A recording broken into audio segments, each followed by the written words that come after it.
რას ვიყენებ ზაფხულში იმისთვის რომ მქონდეს იდეალური რუჯი. პირველ რიგში შეინახეთ ეს ვიდეო, იმიტომ რომ აუცილებლად დაგჭირდებათ. ამიტომ ტანის მომზადება აუცილებლად ვიწყებთ სკრაბით, იმისთვის რომ გავასუფთავოთ ძველი ნაწილაკებისგან. სკრაბის მერე დაგჭირდება კანის დატენიანება და ამისთვის იდეალურია ტანის რძე, იმიტომ რომ ზაფხულში განსაკუთრებით სასიამოვნოა, რომ თხელია და ამ შემთხვევაში აქ უკვე დამატებულია ბზინვარების ნაწილაკები და უკვე ლამაზი კანი გიჩანს.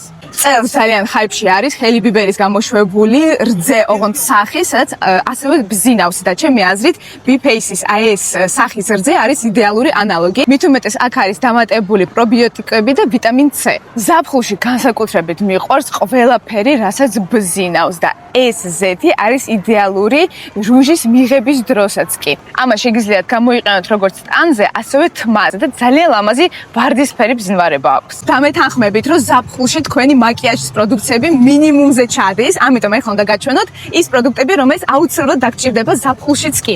რა თქმა უნდა, პირველ რიგში არის BB კრემი, იმიტომ რომ ზაფხულში ტონალურის გამოყენება დიდად სასიამოვნო არ არის. რა თქმა უნდა, ფერადი ტუში და აქ მაქვს ლურჯი ტუში, წარმოიდგინეთ რა ლამაზი იქნება რუჯზე. რადგან სახეზე მაინც არასოდეს არ ვიყენებ რუჯს, მე ვიყენებ ყოველთვის ბრონზერს იმისთვის, რომ მაინც შეფერილობა მქონდეს სახეზეც კი. და იმისთვის, რომ სახეზეც კი მქონდეს ბზინვარება, ჰაილაითერი არის იდეალური. და რა თქმა უნდა, ტუჩის პროდუქტები, იმიტომ რომ ზაფხულში მით უმეტეს მაშინ, როცა მზეზე ვარ ყოველ ჯერზე, Carmex-ის ეს ბალმი, სადაც არის SPF 15 არის იდეალური. იმისთვის, რომ ტუჩზე კონტური უფრო გამოვყეთოთ, ეს იდეალური ტუჩის ფანქარი და გლოსი. რაც მთავარია, ყველა პროდუქტი B-Pace-ის თქვენ შეგიძლიათ შეიძინოთ ავერსის აფთიაქებში, კომენტარებში კი დამიწეროთ, რომელი პროდუქტი აქედან გამოგიყენებიათ და როგორ მოგეწონათ.